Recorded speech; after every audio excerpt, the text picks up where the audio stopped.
주간 꿀에! 결국 드디어 마침내 바르셀로나가 왼쪽 윙포워드를 영입했습니다.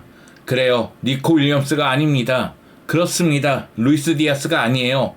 그 선수는 바로 마커스 레시포드입니다. 레시포드 이야기 지겹죠? 유튜브마다 레시포드.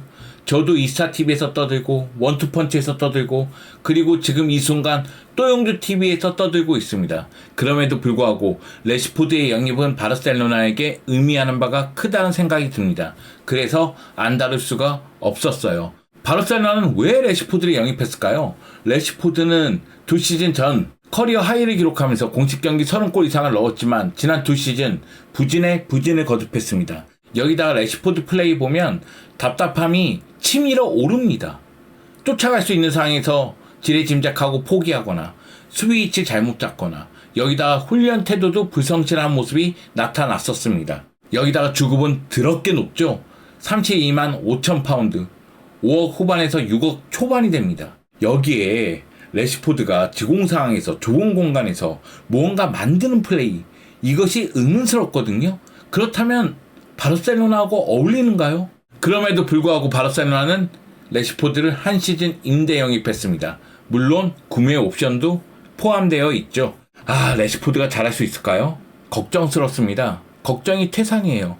그럼에도 저는 한지플릭이라면, 지금의 바르셀로나라면 레시포드가 나름대로 부활에 성공하지 않을까 기대하고 있습니다. 자, 바르셀로나가 왜 레시포드를 영입했는지 지금 한번 떠들어 보겠습니다. 여러분 함께 가시죠. 렛츠고! 지난 주말 저는 휴식을 취하고 있었습니다. 책도 읽고 영화도 보고 있었어요. 즐거운 하루가 되고 있었습니다. 그런데 갑자기 레시포드 희위고가 뜬 거예요. 제가 캠핑 가면 니코 영입 불발, 제가 휴식을 취하면 레시포드 영입. 이건 뭡니까? 어쩌자는 겁니까 이거?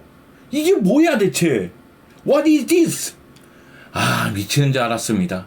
바르셀로나는 레시포드를 한 시즌 임대 영입하는 데 성공을 했습니다. 그리고 구매 옵션도 있죠. 다음 여름에 레시포드를 완전 영입한다면 이적료는 3천만 유로가 될 거란 얘기가 있어요. 물론 언론에 따라서는 3,500만 유로로 예상하는 보도도 있었습니다. 그리고 바르셀로나가 레시포드의 주급을 전액 부담합니다. 말씀드렸다시피 레시포드는 프리미어 리그에서도 고액 연봉자예요.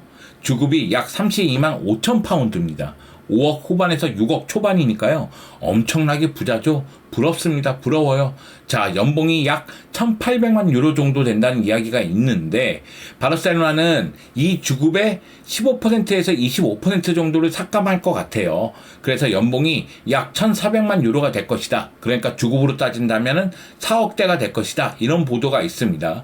로마노 기자 같은 경우에는 구매 옵션으로 3천만 유로, 그리고 주급의 15% 삭감, 연봉 1,400만 유로라고 얘기했고요. 다른 보도에서는 25% 삭감했다, 또는 30% 삭감했다, 이런 보도가 있긴 합니다. 그렇기 때문에 이거는 결정이 난 다음에 정확한 팩트로 다뤄야지 지금은 그냥 추정치에 불과하다는 이야기를 드립니다.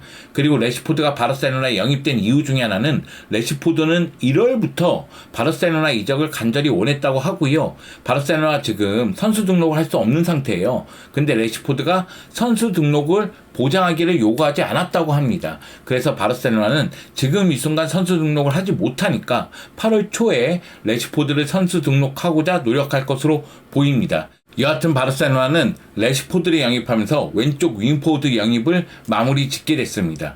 레시포드는 지금 바르셀로나에 있어요.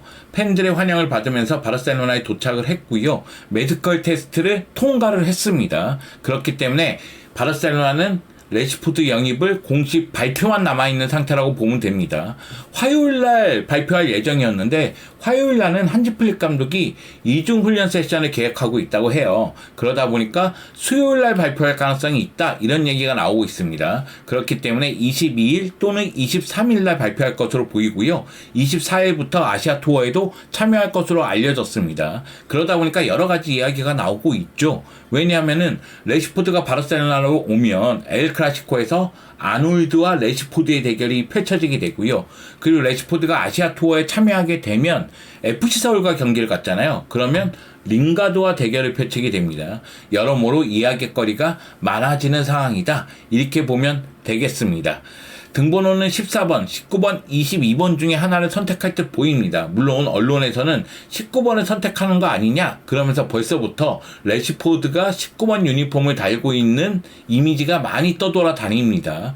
래시포드는 맨체스터 유나이티드에서 최근에 10번이었지만 그 전에 19번을 단 적이 있어요. 그렇기 때문에 래시포드가 19번을 선택하지 않을까 이런 이야기가 나오고 있는 거죠. 여기다가 아구에로라든가 라민 야말이라든가 말 그대로 자신이 원하는 등번호, 그 등번호를 얻기 전에 19번을 다는 공격수들이 많았습니다. 그래서 19번을 선택할 가능성이 높다 이렇게 예측하는 것 같아요. 반면에 바르셀로나는 14번의 의미가 또 뜻깊죠. 왜냐면 요한 크루이프의 등번호고 티에리 앙리의 등번호이기 때문에 래시포드가 새로운 도전을 위해서 14번을 선택할 수도 있다는 이야기가 나오고 있고요. 그리고 래시포드가 잉글랜드 대표팀에서 22번을 선택한 적이 있습니다. 그래서 래시포드가 22번을 선택할 수도 있다 이런 이야기가 흘러나오고 있는 상태입니다. 물론 셰링엄 같은 경우에는 래시포드의 바르셀로나 이적에 대해서 비판을 하기도 했지만 폴 포그바라든가 게리 리네커 같은 경우에는 래시포드가 바르셀로나에서 성공할 수 있다는 식으로 이야기를 했고요. 티에리 앙리 같은 경우에는 왼쪽에 래시포드, 오른쪽에 라민 야말, 으아 쩐다 이런 얘기를 하긴 했죠. 그리고 게리 리네커는 바르셀로나 선배기도 합니다. 리네커가 1986년부터 89년까지 바르셀로나에서 활약하면서 139경기에 출전해서 52골이나 넣었어요. 이 당시에 많은 사랑을 받았었죠. 그런데 래시포드는 리네커 이후로 바르셀로나에서 활약하는 첫 번째 잉글랜드 선수라고 하더라고요. 그래서 스페인 언론은 리네커와 래시포드를 비교하는 모습이 많이 나오고 있습니다. 근데 솔직히 래시포드는 리네커한테 안 되지. 리네커는 전설적인 스트라이커인데 저는 그런 생각이 드는데 물론 래시포드 네가 바르셀로나에서 잘하면 리네커 같은 이야기가 나올 수도 있겠죠. 그러니까 너는 잘해야 된다. 협박 아닙니다. 네, 잘할 수 있다는 응원입니다. 저는 기도를 드립니다. 자, 래시포드 활용법에 대한 이야기가 좀 많이 나오고 있어요. 지금 래시포드가 영입이 되면서 공격 라인에서 바르셀로나가 활용할 수 있는 선수가 굉장히 많습니다. 플랜 R이라고 해서 우리가 생각하는 선발 라인업 레반도프스키, 라민 야말, 하피냐, 래시포드 이 4명이 동시에 추격할 수가 있다. 그 얘기는 래시포드를 왼쪽으로 돌리고 하피냐를 중앙으로 배치하면서 4명의 R로 시작하는 이름을 갖고 있는 공격수들이 동시에 추격할 수 있다는 이야기가 되죠. 그래서 한지 플릭 감독은 래시포드를 왼쪽 측면에 많이 기용할 것 같아요. 한지 플릭 감독은 이미 래시포드와 만나서 이야기를 나눴고 그리고 영입하기 전에 전화통화를 하면서 한지 플릭 감독이 내 계획은 이렇다 래시포드에게 설명을 했다고 하더라고요. 그래서 래시포드도 야 그러면 바르셀로나 가야지 이런 생각이 들지 않았을까라는 생각이 드는데 일단 한지 플릭 감독은 래시포드를 왼쪽 측면에 배치하면서 왼쪽 윙어로 활용할 가능성이 매우 큽니다. 그 가운데 중앙 쪽에서도 많은 변화가 일어날 수가 있습니다.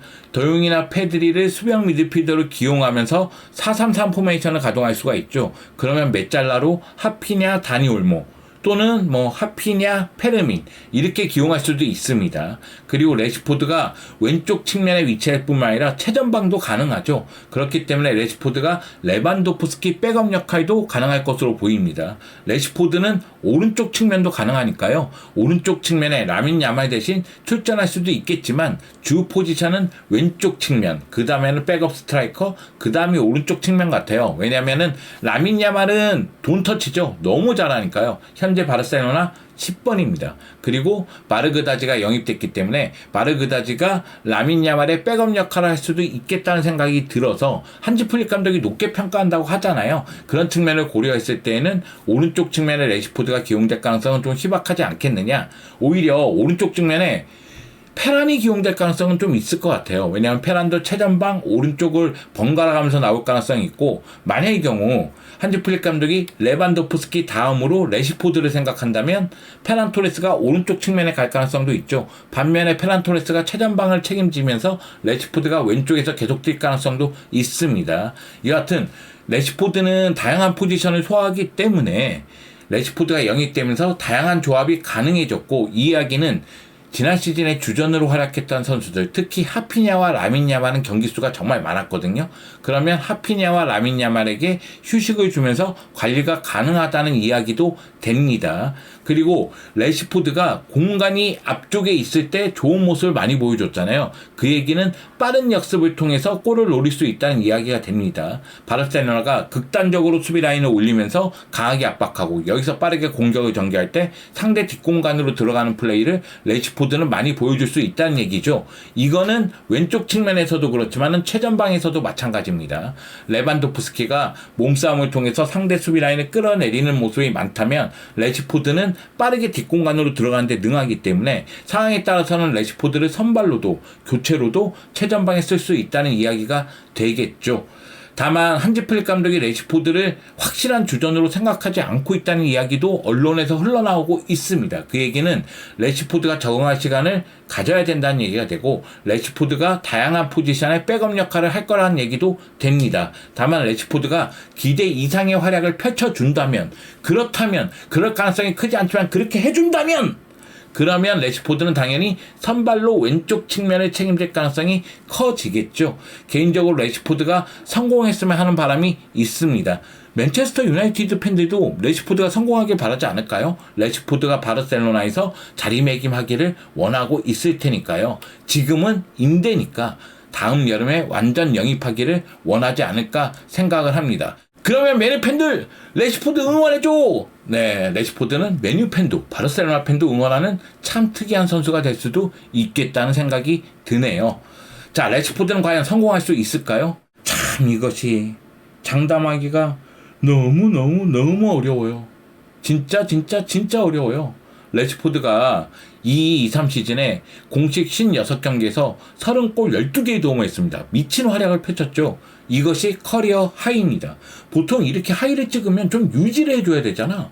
근데 바로 그 다음 시즌 23-24 시즌에 공식 43경기에서 8골 6개의 도움을 했어요.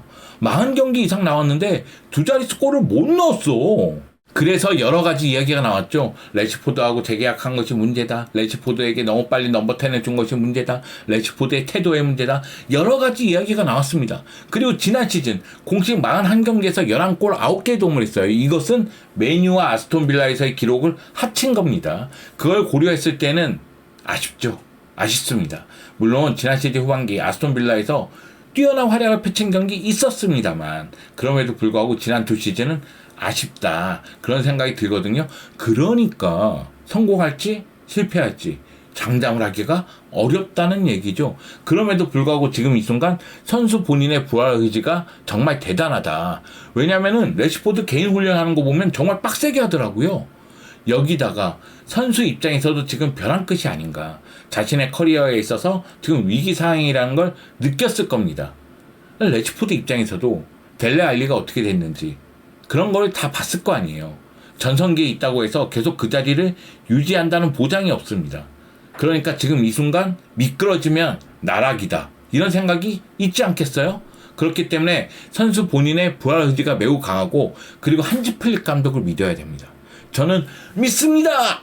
왜냐면 한지 플릭 감독이 지난 시즌 트로피 3개 들어 올릴 때 이니고, 더용, 하피냐, 페란 빵빵빵빵 터졌어요. 올 시즌은 래시포드가 터질 차례라는 겁니다. 한지 플릭 감독은 래시포드의 장점을 최대한 이용하고자 노력할 것 같고 단점은 동료들을 이용해서 즉 전술적인 측면을 활용해서 메울 것으로 보입니다. 여기다가 저는 발데하고 호흡은 매우 좋을 거라고 봐요. 오른쪽에 라민 야말 쿤데 최고의 조합이라고 생각합니다. 근데 왼쪽에 래시포드와 발데의 조합은 나쁘지 않을 거라고 생각해요. 특히 발데가 래시포드와 같이 왼쪽 측면에 있을 때 스피드를 이용한 공격이 나온다면 두 선수가 연동한다면 충분히 효과를 볼 것 같고 래시포드가 솔로 플레이를 보여준다면 발데가 약간 뒤쪽에서 움직일 거 아니에요. 그럼 이거는 수비 쪽에서도 도움이 될 거라고 저는 생각을 합니다. 결국은 래시포드 입장에서는 스스로 노력해야 된다. 한지 플릭 감독이 래시포드를 전술적으로 도와줘야 된다. 그리고 페드리, 발데 같은 선수들이 래시포드 앞쪽 공간으로 양질의 패스를 제공하면서 래시포드의 스피드를 이용하는 모습이라든가 래시포드에게 집중 견제가 들어왔을 때 래시포드 주위를 돌아가면서 이것을 분산시키는 효과를 만들어줘야 될 것으로 보입니다. 지금 이 순간 레시포드가 성공할 것이다, 실패할 것이다 이렇게 얘기할 수 있는 사람은 없어요. 없습니다. 그리고 레시포드에 대한 기대감이 어쩌면 낮을 수도 있어요. 제 얘기 아닙니다. 저는 높습니다. 네, 많은 사람들이 레시포드를 볼 때, 지난 두 시즌을 고려했을 때 레시포드에 대한 기대감이 많이 낮을 수 있다는 거죠. 그렇기 때문에 레시포드는 바닥에서 다시 시작한다는 마음을 갖고 시작하면 됩니다. 레시포드가 라리가에서 빠르게 적응한다면, 바르셀로나의 전술에 빠르게 적응한다면 충분히 팬들의 지지를 얻을 수 있다고 저는 생각합니다. 현지에서는 레시포드 분위기가 나쁘지 않거든요. 저는 바르셀로나 입장에서는 바르셀로나가 라리가 셀러리캡 문제가 있기 때문에 최선의 선택이라고 생각해요. 그걸 알고 있었어요. 그러나 입 밖으로 내기가 싫었습니다. 마리씨가 될까봐. 왜냐면 이적료 문제와 라리가 셀러리캡 문제가 있기 때문에 루이스 디아스를 비롯해서 왼쪽 윙어 영입하는 게 쉽지 않았어요. 시험 가능한 선수는 몇 명 안 됐습니다. 그 중에서 가장 가능성이 높은 건 레시포드였고, 그래서 레시포드가 온 거예요. 그래서 이 레시포드의 이적을 돌아보면 맨유는 주급을 낮춰서 성공했고, 레시포드는 원하는 팀에서 뛰어서 성공했고, 바르셀로나는 임대 후 이적이니까 나름대로 만족스러운 계약을 맺었다고 봐도 됩니다. 이제 완벽한 성공을 위해서는 레시포드가 잘해야 되는 거죠. 그래서 레시포드의 활약을 장담할 수 있느냐고요? 없다고 말씀드렸잖아요. 장담은 못해요. 그럼에도 저는 한지 플릭 감독의 전술적인 능력, 그리고 바르셀로나 선수들의 퀄리티, 여기다가 바르셀로나가 공격 지향적인 전술을 쓴다는 점을 고려했을 때 레시포드는 지난 두 시즌보다 공격 포인트는 많을 것이다. 이렇게 생각을 합니다. 그래서 레시포드가 공식 경기에서 두 자릿수 골은 당연히 넘을 거라고 생각하고요. 리그에서도 오랜만에 두 자릿수 골을 넣지 않을까? 그런 생각을 갖고 있습니다. 레시포드가 잘한다면 정말 좋을 것 같아. I'm happy 할 것 같아. 그러면 난 속으로 널 원했다. 웰컴 투 바르셀로나. 난 널 믿었다. 이런 얘기 할 겁니다. 태세 전환. 그런데 네가 실패한다면 그럴 줄 알았어 이 자식. 이렇게 하겠죠. 물론 저는 그런 놈입니다. 상식이 없는 모렴치한 놈이기 때문에 이렇게 태세전환할 것 같은데, 지금 이 순간은 믿을 수밖에 없다. 영입했으면 믿고 지지해줘야 된다. 그게 제 생각입니다. 레시포드 믿고 지지한다. 넌 할 수 있다.